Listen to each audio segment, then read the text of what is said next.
서울기술사학원의 김재권 교수입니다. 자, 나툼터널의 공사 시 발파 진동, 영향 및 저감 대책에 대해서 설명을 드리겠습니다. 먼저 문제를 풀기 전에 제일 먼저 해야 될 것은 우리 문제점 유형이라는 거죠.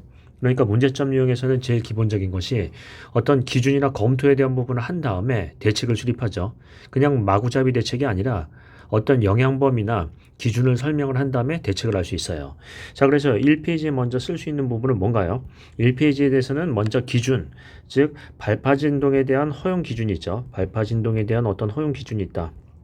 허용 기준이 있는데 이 기준은 기관마다 다 틀리죠. 일반적으로 얘기하면 국교부도 있고요. 뭐 LH공사나 도로공사도 있고요. 여러 가지 기관마다 틀리는데 대표적인 부분에서 우리가 어떻게 얘기할 수 있다? 가문조화, 가축, 문화재, 그다음에 조적, RC, 가문조화 이렇게 하죠. 0.1카인, 0.2, 0.3, 0.4카인 해서 1, 2, 3, 4 얘기를 할 수 있고요.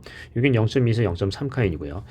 자, 허용 기준에 대한 부분을 얘기하는데 가축에 대한 부분을 가만히 보겠습니다. 이건 뭐 얘기하죠? 우리가 이제 자연 폐사율이라고 얘기해요. 자연 폐사율. 자연적으로 죽는 어떤 그 폐사율에 대한 부분, 이 폐사율에 대한 부분의 허용 기준치를 허용 기준치로 잡는다는 거죠. 가축은요. 그러니까 굉장히 엄격해요. 그래서 결국은 가축에 대한 문제가 크다라는 걸 알 수 있어요. 그래서 발파 진동 허용 기준에 대한 부분은 조금 더 폭넓게 어떻게 한다? 각 기관마다 어떤 기준에 대한 부분을 열거할 수가 있겠습니다. 자, 그다음에 이 기준을 가지고 뭐 한다? 영향 범위를 추정할 수가 있어요. 영향 범위. 자, 영향 범위에 대한 추정은 어떻게 하냐면 우리 이제 보통 그래프를 그리면은 시험 발파를 하면 시험 발파 식이 있죠. V는 우리 발파 진동에 대한 수준, 우리 이제 매질에 대한 전파 속도죠. cm per sec 또는 카인이라고 부르는데 V는 어떻게 하죠? F와 W와 D의 함수, 즉 지발당 장향량하고요. 장향량. 그 다음에 D는 우리 발파원으로부터의 거리죠. 그래서 여기 이제 W하고 D를 본다면 발파원으로부터의 거리를 얘기를 하고요.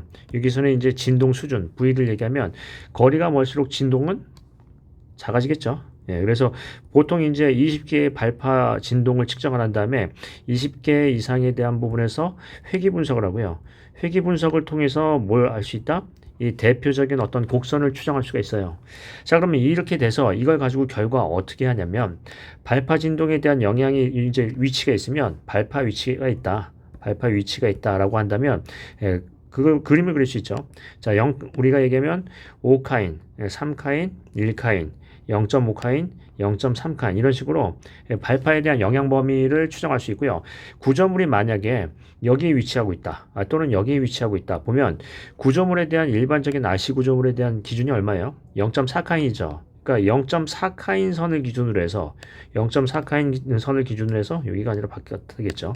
0.4카인 선을 기준으로 해서 4카인 선을 기준으로 해서 이 바깥에서는 영향이 없는데 여기 안에서는 영향이 있다라는 거죠. 그래서 어떤 방법이 나와야 되냐면 발파 진동의 허용 기준과 발파에 대한 영향 범위의 추정 방법을 설명해야 돼요.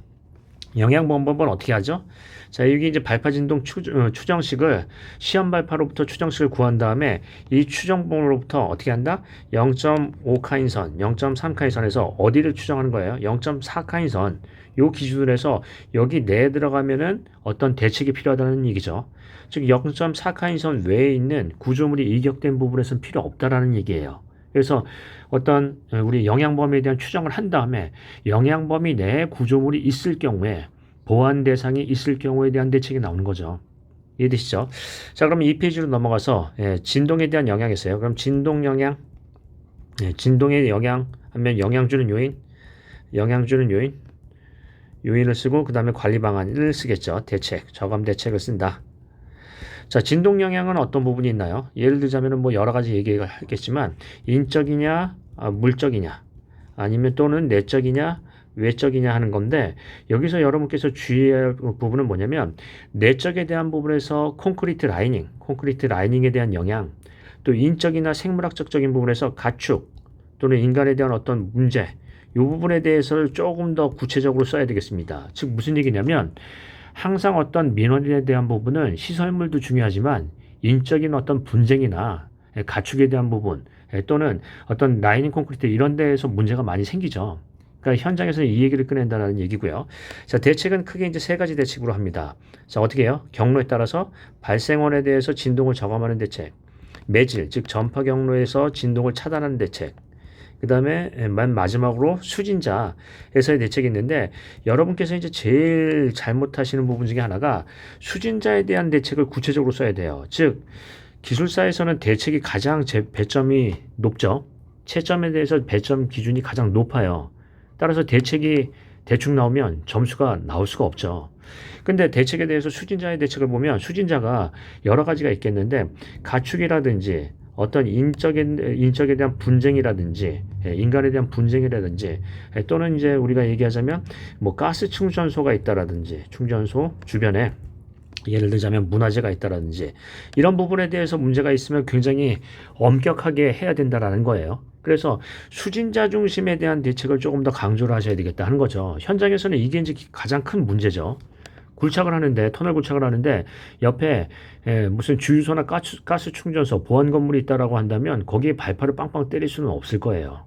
이해되시죠? 그래서 대책은 어느 대책을 많이 써준다? 수진자 위주에 대한 대책을 많이 써주는 거예요. 그런데 여러분께서는 수진자에 대한 대책을 가장 소홀하게 쓰셨죠. 자, 그 다음에 3페이지 가보겠습니다. 3페이지에서는 논술의 핵심을 먼저 강조를 해야 돼요. 핵심을 강조를 하고 거기에 대한 부분에서 사례화를 할 수 있는데, 그냥 사례를 쓰면 어떻게 된다? 논리의 비약이에요. 아무런 내용도 없이 그냥 사례를 하면 나 한번 해봤어 이거죠. 그래서 어떤 얘기를 해요? 논술의 핵심을 강조한 후에 거기에 대한 사례를 간략하게 하는 거예요. 사례를 내용을 많이 쓰셔봤자 점수는 높지를 않아요. 사례에 대한 부분은 어떻게 한다? 간략하게 요약한다. 자, 그러면 논술의 핵심은 뭐냐? 아, 내가 공사를 해보니까 가축이 가장 어떤 문제가 크더라. 아니다. 인간에 대한 문제가 가장 큰데, 인간에 대한 부분은 실은 허용 진동치를 가지고 얘기를 할 수가 없어요. 어떤 부분은 민감도가 높기도 하고요. 어떤 부분은 민감도가 낮기도 하고요. 예를 들어서 뭐 노인이나 어떤 그 취약계통에 대한 그런 어떤 병원이나 시설물 같은 데서 주변에 굴착을 하거나 발파를 한다 그러면 더 신경 써야 될 부분이고요. 그래서 어떤 얘기를 한다? 실무나 현장에서의 문제점을 강조를 하고 거기에 대한 개선책 같은 것들을 사례화하는 게 좋겠죠. 이해되시죠? 그래서 가급적이면 3페이지 그냥 논리적으로 비약이 되게 뜬금없이 사례를 쓰지 마시고요. 중요한 것을 강조한 다음에 사례화하시는 게 좋겠다 하는 거죠. 그럼 이런 얘기를 하실 겁니다. 아니, 내용이 많으니까 시간 관리가 안 되는 거 아니냐? 그래서 정답은 뭐예요? 적게 쓰는 거죠. 사례를 많이 쓰는 게 아니라 도식화해서 이해만 되시게 쓰십니다. 여러분께서 V 사례 많이 보셨나요? V 사례 보시면 내용이 많던가요? 비교표로 그림 하나 딱 그리고 말죠. 채택 사유하고요. 그래서 요약을 하신다. 요약도 능력이죠. 자, 그럼 이제 그렇게 해서 정리를 한다라는 거예요. 그럼 다시 한번 보겠습니다. 발파 진동에 대해서 가장 현장에서 문제가 일으키는 건 뭔가요? 예, 인적이나 가축이나 이런 부분에 대한 문제 아닌가요? 특히나 가축에 대한 부분의 내용을 보시면은, 가축에 대한 그 국토부에서 이제 정의하는 가축에 대한 어떤 허용 기준이 자연 폐사율이라고 해서 0.1카인 수준을 규정하고 있어요. 0.1카인이라는 거는 생활 수준이에요. 근데 이걸로 기준을 한다라는 것은 가축에 대한 부분은 막을 수가 없다라는 거예요. 그러면 어떻게 하느냐? 가축에게 어떤 주기적인 발파 진동으로 스트레스를 줘서 폐사를 시키느냐? 아니면 다른 방법을 쓰느냐? 하는 부분은 여러분께서 현장에서 가장 고민해야 될 부분일 수가 있겠습니다. 따라서 무슨 얘기를 쓴다? 3페이지는 현장에서의 어떤 가장 큰 문제점과 개선 방안을 제시를 해야 되겠죠. 다시 한번 강조를 할까요? 기술사에서 가장 중요한 건 뭐예요? 실무, 현장이죠. 이론적인 부분보다 실무와 현장에 대한 부분의 개선 방안을 내놓는 게 기술사다. 다시 한번 귀에 못이 박히지만 강조하고 끝내겠습니다. 기술사의 정의는 뭐죠? 현장에서 발생 가능한 문제점을 발췌하고 적용 가능한 대안을 제시할 수 있는 사람. 이게 기술사예요. 자, 기술사 같은 답안을 쓰십니다. 자, 오늘도 수고 많으셨습니다.